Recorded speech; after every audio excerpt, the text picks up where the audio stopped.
Alors, donc, pour les préprocesseurs CSS, donc, il y en a deux qui sont très connus. Il y a LESS, il y a SAS. D'accord? Il y a donc LESS, vous pouvez chercher LESS, css.org. Et donc, ça va vous donner une idée. Alors, derrière, donc, un préprocesseur, c'est qu'on va un peu booster nos CSS et on va pouvoir écrire du CSS qui va être maintenable, qui va être modulaire.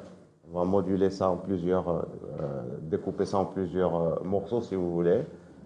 Et ça va permettre donc d'être vraiment très productif quand on veut faire des modifications. Si vous voulez modifier une couleur par exemple, eh bien ça va être tout simplement une variable qui va avoir un sens pour vous. Vous allez modifier la variable et ça va se répercuter sur tout l'ensemble. Et bien sûr, donc les préprocesseurs CSS, ça permet donc de développer, mais il faut produire du CSS parce que le navigateur, lui, ne comprend que le CSS. Et donc il y a une phase de compilation et quand on fait donc du développement, donc on verra qu'il y a des mécanismes pour rendre tout ça automatique. Au fur et à mesure que vous travaillez je sais pas moi, le LESS ou le SAS, ça va compiler directement vers le CSS et ça va vous permettre donc de tester en temps réel votre travail. Alors il y a LESS et puis vous avez SAS. Et donc, SAS. Alors nous, on ne va pas les voir tous les deux, ça ne sert à rien, parce qu'ils font à peu près la même chose. Si vous comprenez l'un, vous allez vous retrouver très facilement dans l'autre. Et donc, LESS est le plus ancien, SAS est le plus récent parmi les deux. Et je pense que moi, personnellement, j'ai une préférence pour SAS. Et donc, je vais vous transmettre ma préférence. D'accord? Alors voilà, donc alors pour étudier donc, SAS, vous pouvez venir dans le site, il est très pratique. Hein. Donc, vous avez, donc on va vous vanter un peu les mérites, toujours un slogan.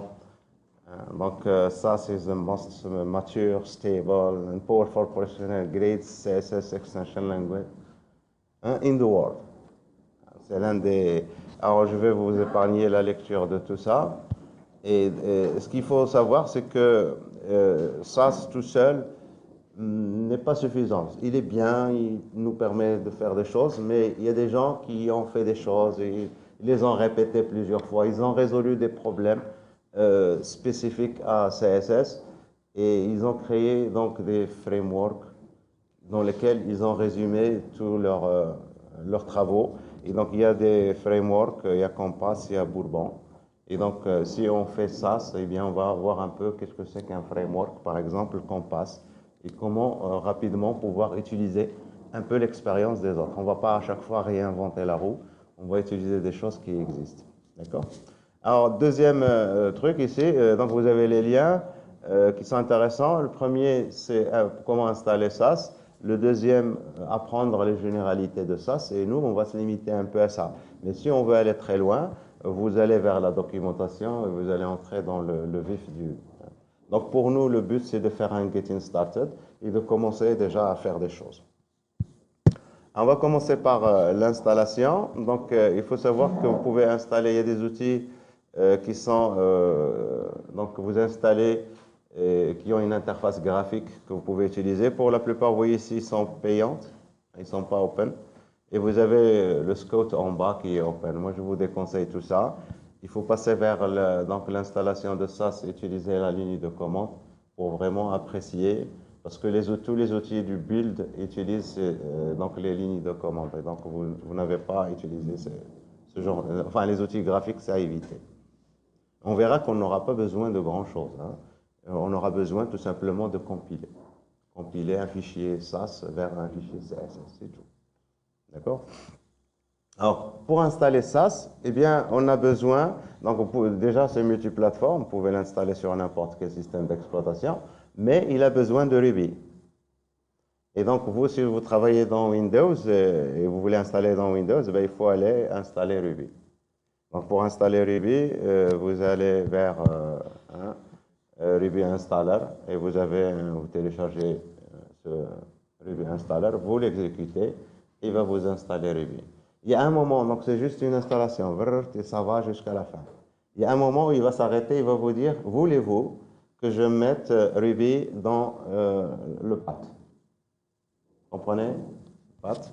Donc pour ceux qui ne comprennent pas, donc ici path, alors path, si ça vient, on va lui dire plutôt variable d'environnement. Et donc, il faut aller chercher, modifier les variables d'environnement. Donc, si vous essayez, vous avez installé, et vous essayez, vous lancez la commande Ruby, -v pour savoir est-ce qu'il est bien installé. Si ce n'est pas installé, ben, il faut venir ici et changer la variable d'environnement path. D'accord? Donc ici, variable d'environnement path, ben, il faut ajouter Ruby. Pour moi, il est là, tout au début.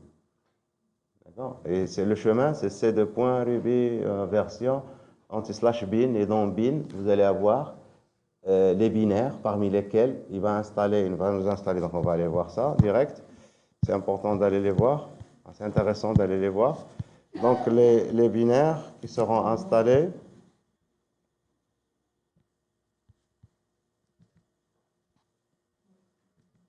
Donc dans le dossier bin, vous allez avoir Ruby.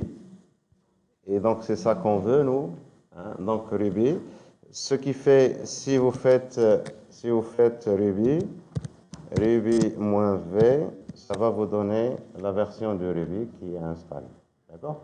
Mais en même temps, ça vous installe un gestionnaire de package de Ruby. Et ce gestionnaire de package de Ruby s'appelle gem. Gem. Et donc, gem-v. Et là, c'est installé gem. Et c'est grâce à ça qu'on va installer SAS.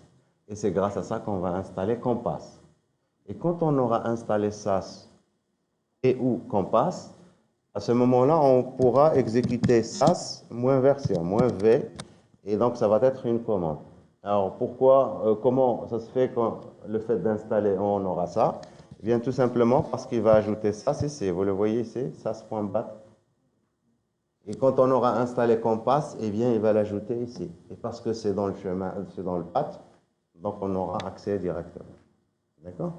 Alors voilà, donc pour l'installation. Alors pour l'installation, quand vous aurez installé Ruby, c'est juste un installateur. Vous allez... c'est qui celle-là? On était où? On était ici. Donc alors pour installer SAS, il suffit d'écrire gem install SAS. C'est bien ça, gem install SAS. Hein? Et donc, vous devez aimer installer SAS. Hein? Donc, j'aime, installe SAS. Alors, je le refais, c'est pas grave. Hein? C'est juste un binaire. Et c'est juste pour vous montrer que pour la plupart d'entre vous, vous allez avoir ce genre d'erreur. Et donc, qu'est-ce qu'il me dit, machin, il y a un problème de certificat apparemment, hein, parce qu'il utilise HTTPS. Et donc, pour éviter ce problème, vous reprenez, vous lui dites non, je ne veux pas utiliser donc de HTTPS. Je lui dis HTTP // et là, je reprends le chemin que j'ai ici. C'est rubygems.org. C'est bon? Oui, oui, donc il manque un T, bien sûr. HTTP rubygems.org. Et là, il va aller m'installer gentiment. Et donc, la même chose tout à l'heure, quand on verra Compass, installer Compass, ça revient à faire la même opération. Gem, install, Compass, source, HTTP. C'est bon? Donc, à partir de là, donc vous avez ça. Si vous pouvez écrire SAS -v et notre SAS fonctionne. OK? Maintenant, pour commencer à utiliser SAS, eh bien, à partir de là, on va passer au deuxième onglet ici, et on va voir des bouts de code, hein, des bouts de code, des variables, etc. Moi, j'ai résumé ça dans un slide. J'ai appelé ça sas.dive.net. Et donc, ça me permet d'aller plus vite aux éléments, et on va les voir. Alors, donc ici, pour faire le pré-processing, ça veut dire on va écrire du SAS, hein, et après, on va le compiler pour nous donner du CSS. Alors, juste ici, donc pour SAS, oui, ici, vous avez deux extensions possibles. On va voir la différence entre les deux. Il y a l'extension c'est pas uniquement l'extension, c'est le langage. Hein. le langage, vous écrivez soit du SAS, soit du SCSS. Et le SCSS, il est complètement compatible CSS. Très important ça. Ça veut dire que je peux commencer avec le CSS que je connais, que vous savez faire. Si vous l'écrivez correctement, votre CSS, vous pouvez le compiler, ça va vous donner le même CSS. Et au fur et à mesure, vous allez pouvoir ajouter un peu de SAS. D'accord? Et vous compilez pour obtenir du CSS. Mais si vous écrivez avec la syntaxe SAS, c'est-à-dire avec un fichier qui est l'extension .sas, eh bien là, ce n'est pas compatible CSS. Vous allez voir, il n'y a pas les accolades, il n'y a pas les points-virgules pour les fins de ligne, et donc pour savoir que vous êtes à l'intérieur d'un sélecteur, on va utiliser des tabulations, etc. Moi, je n'aime pas du tout ça. Et je pense que vous non plus, vous n'allez pas aimer. D'accord? Alors maintenant, on veut compiler. Comment compiler? Eh bien, tout simplement, vous lui dites SAS, vous lui donnez le nom du fichier, et le fichier source, hein, et le fichier destination dans lequel il va mettre votre CSS, tout simplement. Et donc, si on veut tester ça, donc on va créer un dossier, mkdir, on va l'appeler seed 1, et on va entrer dans seed 1, et on va utiliser Sublime Text, on va ouvrir ce dossier, et on va créer notre fichier. Hein. Je crée mon fichier, et je vais l'appeler style. Style.scss. Le premier S, c'est comme ça. Hein, CSS. Et donc, je vais faire ici, par exemple, body. Ça, c'est du CSS. Les accolades. Et je vais mettre ici, par exemple, color. Allez, on va mettre background. Deux points. Et je vais mettre une couleur FCC. Et je vais mettre la couleur de texte. Deux points. Et je vais mettre une couleur très claire, enfin claire, donc 337 par exemple, point virgule. Ça c'est pour mon body. Donc si on veut tester ça, eh bien au niveau de... Moi je n'ai que du CSS, donc il faudrait maintenant que je crée du... Je n'ai que du SAS, il faudrait que je crée du CSS. Et donc pour ça, je reviens vers mon terminal, et je suis dans mon dossier, et j'écris SAS, et je vais lui dire style.scss, et je veux que ça aille vers style.css. Et je fais entrer, et c'est tout. Et donc à partir de là, je viens ici, je vois qu'il m'a créé un fichier CSS, et en plus, il m'a créé un fichier .sas. C'est intéressant.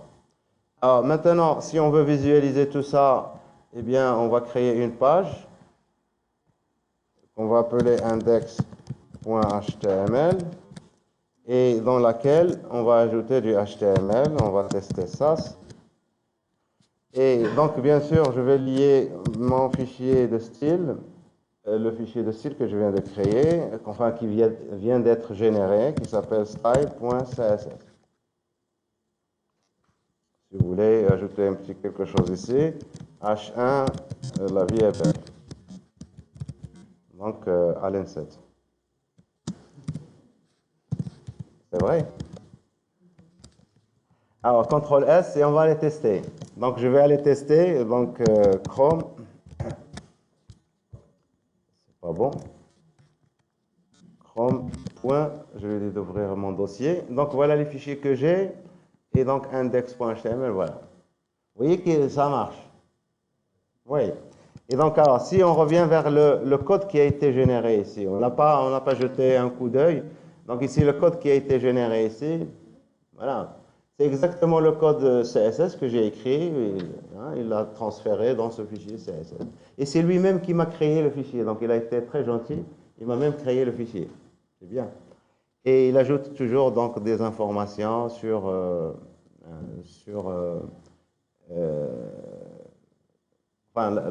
l'opération de compilation. Et il me génère un fichier .map. Alors, on peut se demander à quoi sert ce fichier .map. Alors, si on revient vers le browser et on inspecte un peu notre page. Alors, si on inspecte notre page, donc j'agrandis un petit chouïa, et en regardant ici, donc j'ai appliqué les styles à Badi, mais qu'est-ce que vous voyez ici pour Badi? Quels sont les styles qui sont appliqués pour Badi? Voilà les styles réels qui ont été appliqués à Badi, c'est ça. Mais d'où viennent ces styles? Eh bien, ils viennent du fichier style.scss. Comment il a fait? Comment il a fait pour savoir que ça vient du fichier style.scss? Puisque moi, je ne lui ai donné dans ma page HTML que le lien vers style.css. Voilà, c'est le fichier map. Vous voyez, ce fichier est important, ce fichier. Si vous supprimez ce fichier, si vous lui dites, alors s'il veut bien, je lui dis delete, yes, et si je reviens vers ma page ici, j'actualise, vous voyez maintenant, il ne reconnaît plus l'origine donc la source. Donc vous voyez que ce fichier map, il est très important, et vous allez voir que quand vous installez des bibliothèques, des librairies, des frameworks, comme tout à l'heure on va le faire avec Bootstrap, vous allez voir qu'il y a un fichier map, et donc vous allez comprendre à quoi ça sert. Ça va vous mener parce que Bootstrap, donc vous pouvez travailler avec SAS ou avec Less. Initialement, ça a été développé avec du Less. Et donc, si vous voulez faire des modifications, eh bien, il faut savoir où aller faire ces modifications. Et c'est grâce aux outils comme DevTools de Google Chrome qu'on va trouver exactement où il faut y aller. Il ne faut pas être bête et aller chercher comme ça bêtement dans les fichiers. Mais il faut venir ici, il faut inspecter et savoir exactement où il faut aller. D'accord? Alors ici, ça c'est la première des choses. Maintenant, je fais une modification. Je fais une modification dans mon fichier. Je fais tout simplement ça. On va ajouter quelque chose. Donc ici, je vais ajouter border de point 1 pixel solide gris. CTRL S. Alors, si je reviens à ma page ici, on ne va pas voir la bordure. Il faudrait que je répète l'opération. Voilà, donc on ne va pas répéter la compilation chaque fois. Donc pour faire la compilation, on va faire la surveillance. Hein. Et donc vous avez une commande watch, watch, enfin SAS, watch, une option watch. Et donc quand vous faites ça, en général, quand vous allez créer vos styles, vos fichiers SAS, vous les mettez dans un dossier, et vos fichiers CSS, vous les mettez dans un autre dossier, et vous dites à SAS, s'il te plaît, surveille le dossier SAS, et quand il y a des modifications, compile, et envoie ça dans le fichier CSS. Et c'est l'aspect pratique, et donc c'est ce qu'on va faire dès maintenant. Donc au lieu de travailler comme ça, on va créer des dossiers. Je vais créer un nouveau dossier. Alors qu'est-ce que je crée? Je crée un dossier, oui. Donc, donc je vais l'appeler SAS, je vais être explicite. Et dans ce dossier, donc, je vais mettre un fichier style.scss.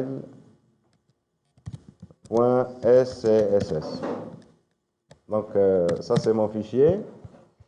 Et bien sûr, dans ce fichier, je vais mettre le code qu'on avait tout à l'heure. Donc, CTRL A, CTRL C,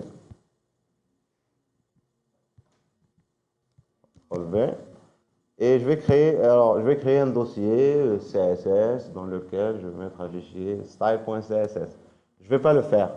Et ça, vous pouvez supprimer tout ça. Hein? Donc, je supprime, yes, etc. Bon, je laisse, mais c'est pas grave. Alors maintenant, la commande qu'on va exécuter. Hein? Donc, au lieu de faire comme tout à l'heure, on lui a dit SAS, le nom du fichier. Hein? On va faire ça, on va faire SAS, et on va lui dire -watch, surveille, et je lui ai dit le dossier SAS, et s'il y a des modifications, mets-les dans le dossier CSS. Et voilà. Il est en train de surveiller. Et si vous avez vu, moi, je n'ai pas créé le dossier CSS. Je ne l'ai pas créé. C'est lui qui l'a créé pour moi. Alors après, donc il suffit que je change maintenant ici le lien. Ici, ça doit être, c'est le dossier CSS / et hein, CSS. Dossier CSS, slash, c'est bon? Et je reviens vers mon browser ici, et on va pouvoir tester, et ça ne marche pas. Il manque quelque chose? Certainement. Alors, CSS, alors je suis où? Je suis dans ma page index, donc je lui dis dossier CSS, style. Ouais, donc alors style, il n'y a rien. Donc ici, parce qu'on n'a rien, on n'a pas fait de modification après avoir fait le watch. Donc si je reviens ici vers ça, et je fais juste entrer CTRL S, et je reviens vers ma page ici, là on devrait avoir le changement, et vous voyez le border qui apparaît maintenant. C'est bon pour le processus en lui-même, c'est très simple. Maintenant, ce qu'il nous reste à savoir, c'est comment. Alors, ce processus, soit vous l'exécutez manuellement, comme ce qu'on vient de faire, SAS Watch, soit vous allez utiliser un outil de build, hein, comme Grant ou Gulp, qui vont faire ça de manière. Enfin, on va vous fournir toujours une commande qui va vous permettre de faire ça. D'accord? Alors, je reviens. Ouais. Ouais.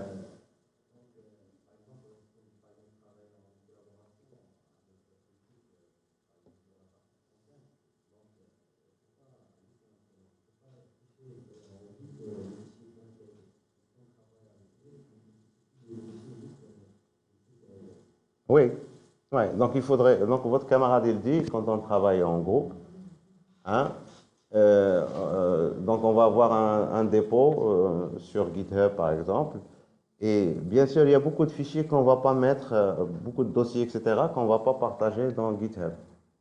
En général, donc on va utiliser des outils, on verra que par exemple même si vous travaillez sur Bootstrap, vous n'allez pas chaque fois recharger Bootstrap. Hein, donc Bootstrap, donc vous allez mettre ça dans, je sais pas moi, bower.json, vous dites que votre projet dépend de Bootstrap, et quand l'utilisateur va prendre votre projet, il va le pouler du GitHub, il va tout simplement exécuter bower install et il va aller chercher Bootstrap pour lui. Et donc on ne partage pas, donc on va partager le minimum possible. Bon, ouais. Donc ça c'est pour travailler en groupe, mais... Alors, on continue. Donc ici, maintenant, ce qu'il faudrait qu'on aille voir un peu, c'est comment, qu'est-ce qui nous apporte SAS comme langage. Alors, la première des choses qui est vraiment très intéressante, c'est la notion de variable. Alors, la notion de variable, avec SAS, vous pouvez déclarer des variables. Hein, et pour déclarer une variable, $, vous l'appelez comme vous voulez. Et donc, vous lui donnez la valeur que vous voulez. Alors, attention ici, c'est très intéressant de voir que ce n'est pas comme les autres langages. Ici, je lui donne, par exemple, ici la police. La police, je donne Helvetica, virgule, sans sérif, point virgule. Et je ne mets pas les cotes et les guillemets pour chaîne de caractères, etc. Si vous voulez déclarer une variable, variable width, largeur, et donc deux points, vous mettez la valeur, vous pouvez mettre 12 pixels, vous pouvez mettre 30%, comme ça on ne met pas les guillemets. C'est la valeur de la variable. D'accord? Et donc voilà, et après, pour utiliser votre variable, eh bien tout simplement, ici je mets color, deux points, $, primary color, ça veut dire j'utilise la couleur que j'ai ici, la variable que j'ai ici. Et si vous utilisez cette couleur plusieurs fois dans votre truc, ce qui est intéressant, c'est que je vais venir uniquement modifier là et ça va se répercuter sur l'ensemble. Si vous ne faites pas ça, eh bien vous devez faire, si vous utilisez cette couleur à plusieurs endroits, si vous faites du CSS, eh bien vous devez reprendre la couleur dièse 333, vous devez la reporter un peu partout. Et le problème, si vous modifiez, eh bien il faut aller la modifier partout. OK? Donc ici, si on veut tester ça, mes variables que j'ai, enfin mes couleurs par exemple que j'ai ici, au lieu de les mettre là, eh bien je vais les déclarer comme variable. Et donc je mets ici $, et donc ça c'est bg underscore color, deux points, et je mets ma valeur, point virgule, et puis dollar, tout simplement color, deux points, et je vais mettre ma deuxième valeur ici. CTRL V. Et ici, donc, je vais mettre ma variable. Alors, $bg color. Et là, $color. CTRL S, et ça va être généré automatiquement. Est-ce que ça a été généré? Je ne sais pas. Donc, on va aller s'assurer. Et donc, au lieu de CC, donc je vais mettre CA, CTRL S. Et si je reviens vers mon fichier de style ici, vous voyez, CA. Ça a été modifié. Je n'ai même plus à aller voir. Et donc, je peux tester, la couleur, elle a changé. La couleur d'arrière-plan a changé. Voilà. Et si je l'utilise plusieurs fois, c'est là où ça devient très intéressant. Et je peux savoir exactement où c'est. Tout à l'heure, vous avez ce lien, attention. Regardez, je n'ai pas, on avait dit tout à l'heure, je n'ai pas donné le fichier .scss au niveau de ma page HTML. Et pourtant, je le récupère ici. Exactement comme il est dans le serveur. Et il faut savoir que même au niveau de votre browser, vous pouvez complètement développer ici. Je peux enregistrer, faire des modifications ici et enregistrer. En local, bien sûr. Et il suffit ici d'ajouter ça dans votre workspace au niveau du browser. Donc on peut développer si on veut. Ça a évité pour le moment, mais donc on peut le faire. Alors donc je reviens. Donc voilà, il y a la première notion qui est intéressante, c'est la notion des variables. Deuxième notion importante, intéressante, on va dire, c'est le nesting. Nesting, ça veut dire on peut déclarer des éléments à l'intérieur d'autres éléments, des sélecteurs à l'intérieur d'autres sélecteurs. Regardez ici, naive, UL, LI, etc. Donc vous voyez que UL, il est déclaré à l'intérieur d'un naive. Hein? Et puisqu'il est déclaré à l'intérieur d'un naive, ça va donner quoi? Ça veut dire que je m'intéresse à tous les UL qui sont descendants de naive. La même chose pour LI, la même chose pour A. Et qu'est-ce que je fais ici? Margin, padding 0, list style none, j'enlève les puces. Pour les LI, je lui dis display inline block, ça veut dire il va les mettre les uns à côté des autres pour les éléments, inline block. Et puis je vais lui dire aussi pour les liens A, display block, comme ça ils vont s'éclater pour épouser toute la largeur du LI, qu'il ne reste plus d'espace entre le LI, parce que le A, par défaut, il est inline. Et donc, il est élastique, c'est juste le texte qui définit la dimension du LI. Mais quand vous lui dites bloc, il s'éclate, il occupe toute la largeur du conteneur. Et puis, text decoration none, donc on enlève le soulignement, tout simplement. On va utiliser ça et on va l'étendre un peu. CTRL C, déjà pour voir un peu ce que ça donne.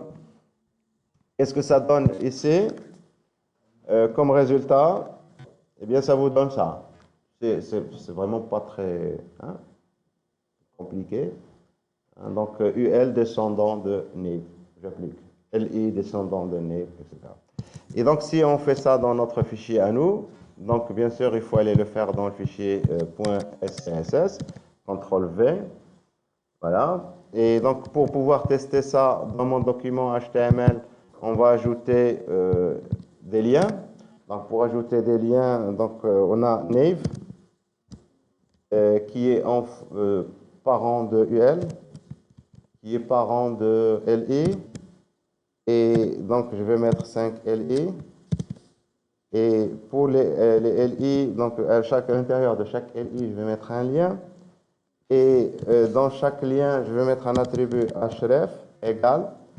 Et dans ce href, je vais mettre link. Ça, c'est du texte, c'est le href du lien. Et je vais mettre $, comme ça je vais avoir donc un numéro d'ordre, 1, 2, 3, 4, 5, etc. Et je continue ici, .html.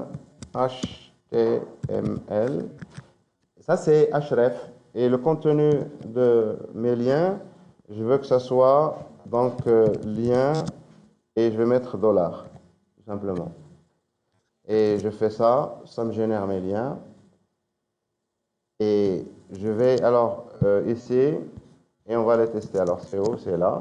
Je teste. J'espère que... Alors, probablement que je n'ai pas enregistré. CTRL S. Merci. Il faut être gentil, hein, parce que vous utilisez leurs outils gratuitement. Vous voyez la liste? Alors, donc, vous voyez les liens ici. Alors, je veux modifier un peu tout ça. Alors, ce qui est intéressant par rapport à ça au niveau des styles CSS, par exemple,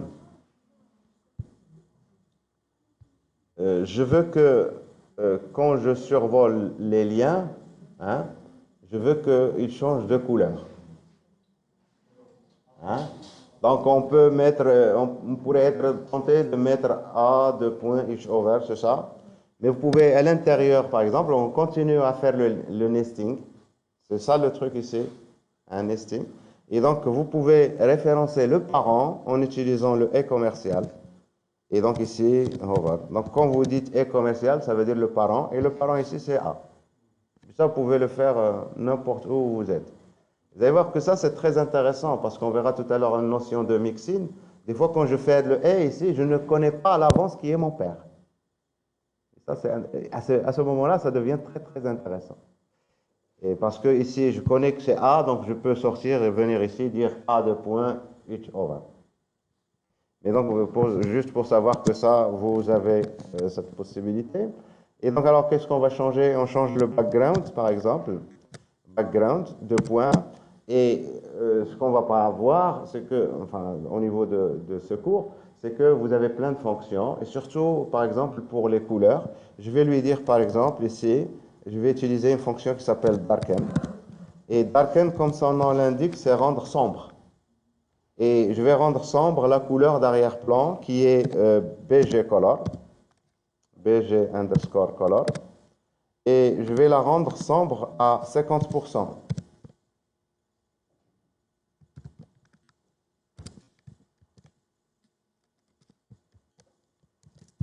Et on va aller voir ce qu'il va faire. Alors, donc, bien sûr, voilà. Ça marche. On va ajouter une bordure pour le LI ici, par exemple. Border. Deux points. 1 pixel. On peut définir, donc ici, alors 1 pixel. Solide. Et tout ça, je peux le définir dans des variables et le réutiliser ici. Solide. Et donc, je vais mettre red. Alors, je vais prendre la couleur de l'arrière-plan et je vais la mettre plus claire. Et donc, pour la mettre plus claire, c'est lighten. Je pense que c'est comme ça. Lighten. De la couleur de l'arrière-plan, c'est BG color. Et je la rends plus claire à 50%.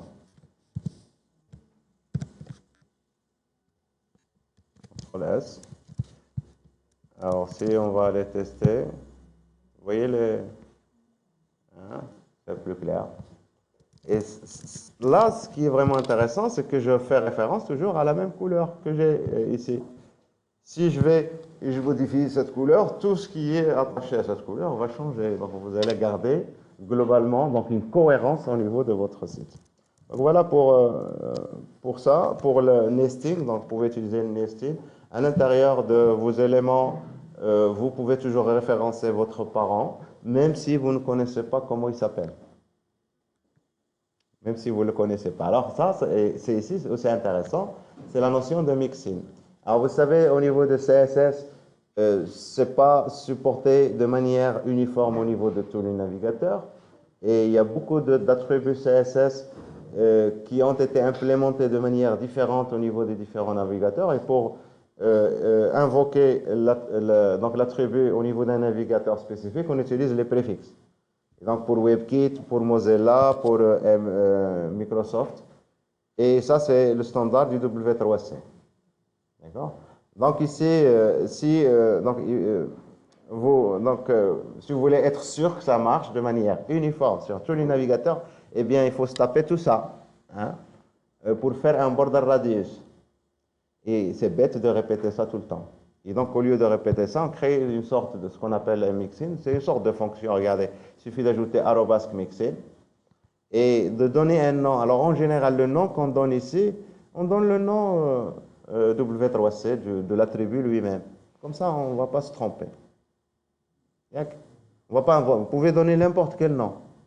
Vous pouvez l'appeler BR pour réduire, border radius. Mais c'est bien de garder le nom W3C. Et on donne comme paramètre, vous pouvez donner autant de paramètres que vous voulez, vous pouvez ajouter ici 2 points et mettre une valeur par défaut pour votre paramètre. Si l'utilisateur ne donne pas de paramètre, ça va être la valeur par défaut, etc. Et quand on va utiliser ça, eh bien, on va l'utiliser comme ceci. Alors, je le mets dans le fichier, comme ça vous allez le voir mieux. Donc, je fais CTRL-C, je mets ici. Voilà donc mon mixin. Et donc ici, je donne comme rayon ça. Et l'utilisation, c'est ça. Je fais ça une seule fois. Mais à chaque fois que j'ai besoin de faire un border radius, j'appelle la fonction et je lui donne la valeur que je veux. Donc ici, j'ai 10. Je fais CTRL S et théoriquement, on va avoir notre CSS qui va être généré. Vous voyez ici, j'ai .box 10. Si je veux modifier, bien je reviens ici et au lieu de 10, je donne ici 23. Je fais CTRL S, je reviens vers mon fichier CSS, et bien je vais trouver 23. Et donc je n'ai pas à modifier 4 fois, add 23 à 10, c'est bête. D'accord? Ça me permet d'aller plus vite. Aussi, donc on peut aussi ne pas définir du tout, donner du tout cette valeur, mais pour ne pas donner cette valeur, il faudrait que j'ajoute ici une valeur par défaut. Donc je mets ici 12 pixels par défaut. Et donc ici, vous appelez votre mixin. Si je vais ici vers CSS, vous voyez que j'ai 12 pixels. Ça, c'est la valeur par défaut. C'est bien aussi. Border radius, par défaut, c'est 12. Si vous voulez une autre valeur, vous la donnez. D'accord? Donc voilà, c'est bon pour les mixins. C'est intéressant. Donc on peut créer plein de mixins. Ben, il faut voir, par exemple, vous voulez faire transition. On a essayé transition la dernière fois, si vous vous souvenez. Mais ça marchait parce que moi, j'étais uniquement dans ce qu'on ne vous dit pas souvent. Parce que j'étais dans mon browser préféré, j'étais dans Google Chrome, ça marche. Mais est-ce que ça marche dans les autres navigateurs? Eh bien, si vous voulez être sûr que ça marche sur tous les browsers, il faut mettre les différents préfixes. Et donc ici, ça nous évite d'écrire, de retaper à chaque fois ça. Donc vous créez un mixin et ça va y aller pour tout ça. Alors voilà, c'est bon pour les mixins. Donc le résultat, ça donne ça. Alors après, donc, vous avez la notion d'héritage. Et je pense ici, c'est très clair, c'est très simple comme notion. Vous avez une classe qui s'appelle message. Vous avez défini des choses dans cette classe message. Et ça, c'est des caractéristiques qui sont communes entre plusieurs messages que vous voulez avoir. Vous voulez avoir des messages d'erreur, vous voulez avoir des messages de warning, et vous voulez avoir des messages de succès. Et qu'est-ce qui est différent entre ces différents messages? C'est tout simplement la couleur. Mais au niveau de la forme, c'est pareil. Et donc ici, vous créez votre message, point message, et vous créez vos messages de succès, d'erreur et de warning, et vous faites extend, et vous étendez le message, et vous ajoutez la différence. C'est exactement l'héritage. Et ça donne ça. Alors quand on voit ça, on peut dire, mais c'est vraiment pas très utile. Parce que qu'est-ce qu'il a fait? Il a ajouté ici virgule, point success, virgule, error, virgule, c'est tout ce qu'il a ajouté. Et il vous a évité d'écrire ici extend. Bon, est-ce qu'on a gagné? Est-ce qu'on n'a pas gagné? Mais bon, donc vous avez la notion d'héritage. Hein? Donc la voici. C'est pas la peine qu'on l'essaye. Hein, vous voulez voir ce que ça donne? Ouais. Donc on le teste. Allez, on teste ça. C'est juste une classe. C'est juste des classes, mais là, vous avez le mot-clé extend. Hein, donc ici, je vais vers mon fichier .css, SCSS, et je fais ça. Et alors, j'ai mes boîtes de messages qui ont une bordure de 1 pixel, qui ont une couleur bordure grise. J'ai un padding de 10 et j'ai une couleur, ça c'est la couleur de texte qui est noir un peu clair. D'accord? Mais pour les couleurs de background, ça c'est border color qu'il a mis là. C'est juste border color. Donc nous on va mettre background color, c'est mieux. Hein, background color. Même si c'est un peu criant, background color. Comme green. Green c'est très... Hein? Et je vais l'utiliser là. Là. Et là. Et cette couleur que j'ai utilisée là, ça normalement devrait être une variable qu'on va appeler success color, error color. Et je vais utiliser ça dans les boîtes de dialogue, je vais utiliser ça à plusieurs endroits. Pas uniquement dans les boutons, dans les, donc plein d'autres endroits. Donc pour le moment, on va garder ça comme ça. Si je compile ça, ça c'est bien aussi. Donc quand vous avez des erreurs, et il faut aussi aller voir l'erreur au niveau ici, parce que là, ça vous génère un content au niveau du CSS. Ça ajoute des choses. Et il me dit invalide CSS after machin expected was machin. Donc j'ai oublié une accolade quelque part. Alors je ne sais pas où. C'est dans Box. Ah, ici, dans Box, oui. Donc ici, il me manque une accolade. Et puis, ça c'était, ah ouais, ça c'était pour l'autre. Voilà, c'est bon. Donc je reviens vers mon fichier CSS. Si je vais tout en bas, eh bien on va voir donc ici, voilà ce que ça a fait. Si vous voulez tester vos messages, tout simplement créer une div quelque part.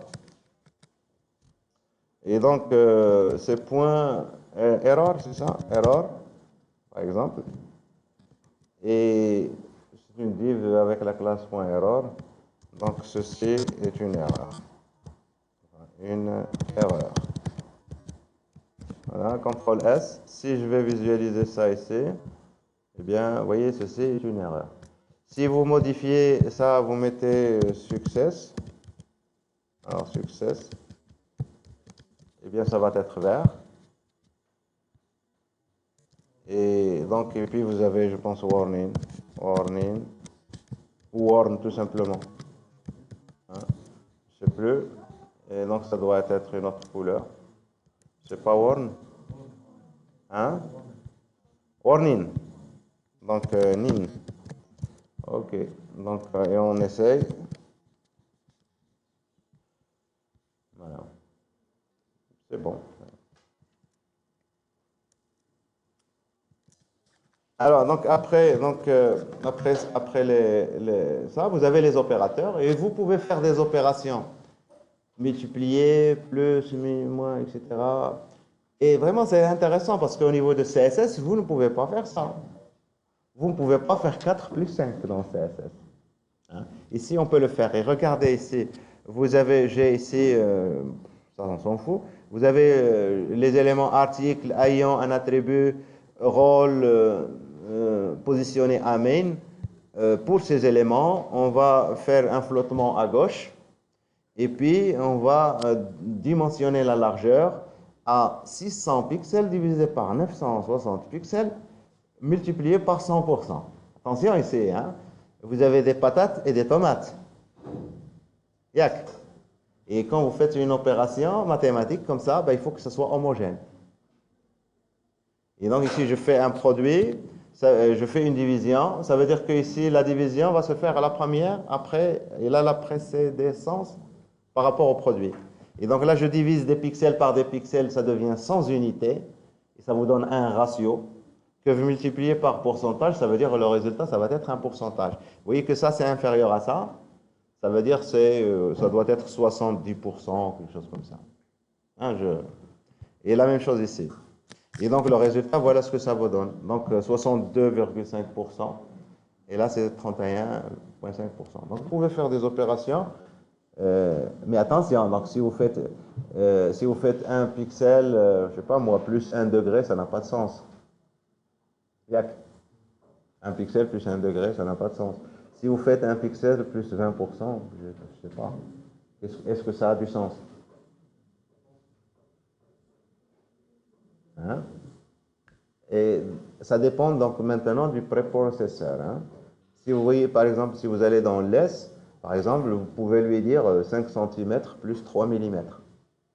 C'est bien ça. Mais là, on est en train de parler de la même chose. Hein, c'est la même unité. Et donc, lui, il comprend le centimètre, du millimètre, etc. Donc, ça, vous avez ces possibilités. Donc, ce n'est pas la peine de tester. Au niveau de la modularité, alors là, c'est vraiment le must. C'est ce qui est vraiment très intéressant avec les préprocesseurs. Ça, c'est la modularité. Et donc, pour faire de la modularité, eh bien, on va créer plusieurs fichiers et on va organiser notre code. Alors, l'organisation du code se fait à l'intérieur du fichier qu'on va inclure dans un fichier final qu'on va utiliser. Pour nous, ici, c'est le fichier style.css, par exemple. Et donc, on va utiliser une import pour ça. Mais les fichiers qu'on va utiliser, qu'on va importer, on appelle ça des partials. Et ces partials, ils sont spéciaux parce qu'il faut qu'ils commencent par un underscore. Comme ça, il ne va pas vous générer... Parce que qu'est-ce qu'on a fait nous ici, là? On a fait watch, vous vous souvenez, watch. On lui a donné un dossier source et un dossier destination. Alors, si vous mettez tous les fichiers que vous mettez .scss, il va les compiler, il va vous donner des fichiers .css. Sauf si vous mettez un underscore au début. Si vous mettez un underscore au début, il va dire, ah, ça c'est un partial. Il ne va pas le compiler. Il va savoir que c'est un truc qu'on va importer quelque part. D'accord? Ça va? Alors ici, donc, si on veut, alors je reviens ici, on complète un peu. Donc, première des choses, les fichiers que je vais utiliser, je peux utiliser plusieurs. Commençons par underscore. Et on va les importer en utilisant le mot-clé arrobasque import. Et quand vous importez par exemple un fichier comme celui-ci, eh bien, on fait import variable. On ne met pas le underscore et on ne met pas l'extension. Ça fait? Donc, on teste ça. On va juste réorganiser le code qu'on a écrit ici. Hein, le code qu'on a écrit ici, si on veut le réorganiser, eh bien, qu'est-ce qu'on va faire? On peut, par exemple, créer ici un dossier, s'il veut bien. On va créer un dossier. On va appeler ça partials. Et dans ce dossier, on va créer un fichier, je vais l'appeler underscore reset.scss. On va mettre le reset, on va mettre à 0 un peu tous les trucs hein, au niveau de les balises de façon à ce qu'ils soient uniformes au niveau de tous les browsers. Et donc on peut faire ici par exemple, je sais pas moi, body, virgule, virgule, li, virgule, p, virgule, pas moi, donc div, etc. Et vous faites par exemple ici padding de point 0, virgule, point virgule, et margin de point 0. Voilà, donc ici, ça c'est une partielle que j'ai créée au niveau de mon dossier partiel. Alors, je ne l'ai pas fait dans le bon endroit. 4. Il est au poste. Il est là. Voilà. Et donc, je crée un nouveau fichier ici. Et je vais l'appeler variables. Et donc, underscore variables.scss. Et dans ce fichier-là, je vais prendre toutes les variables qu'on a utilisées tout en haut ici. On n'en a que deux. CTRL X. Et je vais les mettre dans variables. CTRL V. Et maintenant, dans mon fichier ici, celui-ci, qu'est-ce que je vais faire? Eh bien, je fais import. Et entre guillemets, j'importe. Alors ici, attention, normalement, je devrais faire reset. Mais ici, il y a un chemin. Je suis dans style, il faut entrer dans partials. Et donc, il faut donner le nom du dossier, c'est partials, /. Et je fais pareil pour l'autre. Et donc ici, c'est variables. Variables. Il manque un point virgule. Hein? Point virgule, CTRL S. Alors, qu'est-ce que ça va générer au niveau de CSS? Eh bien, tout est bon. Vous voyez ici, reset. Et pour les variables, vous voyez que les couleurs, ils ont été utilisées, pas de problème. Et si vous faites, par exemple, vous lui dites ici, vous faites une erreur, il va vous dire, ah, moi, je ne sais pas d'où vous me ramenez cette variable. Il va vous le dire ici. Il y a une erreur. Et si vous allez ici, il va vous dire, problème. Donc ici, variable CSS n'existe pas. Hein, comme, hein. Donc c'est très intéressant. Donc alors je corrige mon truc ici. CSS. Voilà, CTRL S. Ça va, il n'y a pas de questions?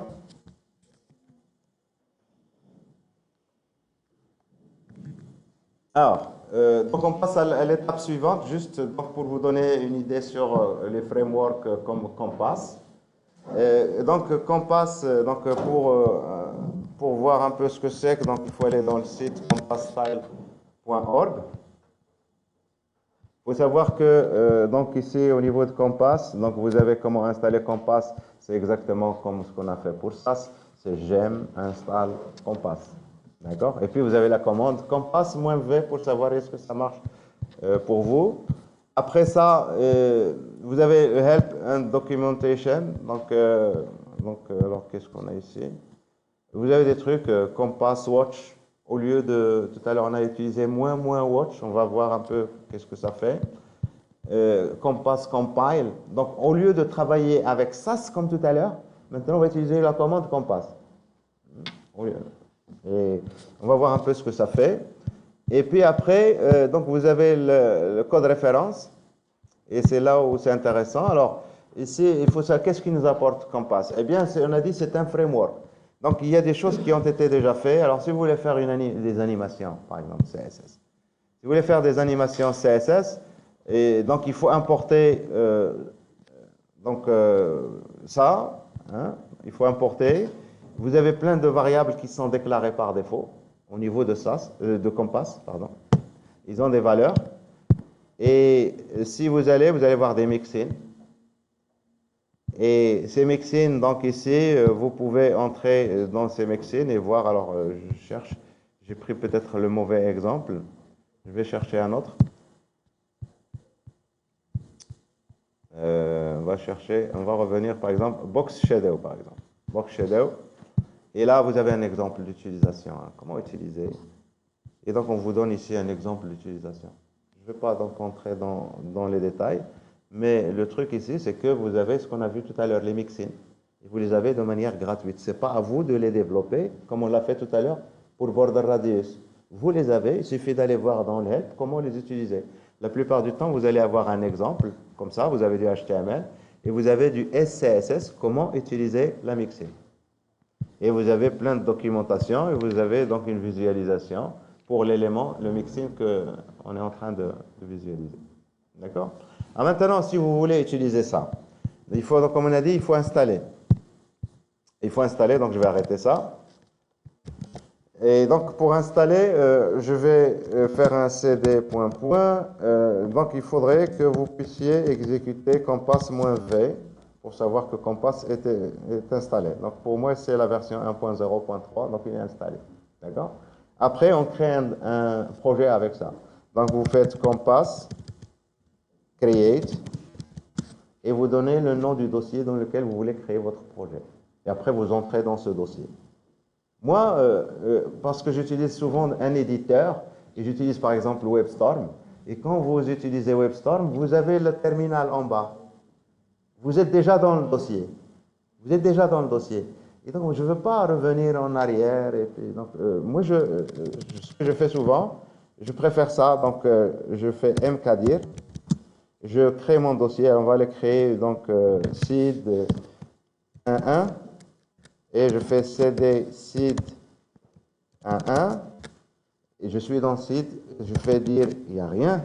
Vous êtes d'accord? Je viens de le créer. Et donc, je fais compass. Et je fais create. Et je lui dis point. Le dossier courant. Et il va me créer. Alors, il me crée des choses. Il me dit, vous pouvez ajouter ça dans votre fichier index.html. C'est-à-dire qu'il a créé déjà trois feuilles de style. Hein, 3 fichiers de style. Donc ici, je fais CTRL-C pour copier ça. Et après, j'ouvre avec Sublime Text le dossier courant. Alors, dans le dossier courant, qu'est-ce qu'on a? Eh bien, on a un dossier .sas cache, parce que vous allez utiliser un watch tout à l'heure, et c'est là où il va faire le cache. Il va utiliser son cache. Et puis, vous avez un dossier SAS, c'est là où il y a mon SAS, et vous avez un dossier stylesheet. Et vous voyez ici que j'ai 3 fichiers SCSS, et là, j'ai 3 fichiers CSS qui ont été générés. Donc, par exemple, screen, ça, c'est pour l'affichage. Et qu'est-ce qu'on a ici? Import compass recette. Si je vais vers le fichier screen équivalent, je fais ça, j'ai déjà le recette. Tout à l'heure, on avait fait ça pour Badi, machin, etc. Vous l'avez déjà.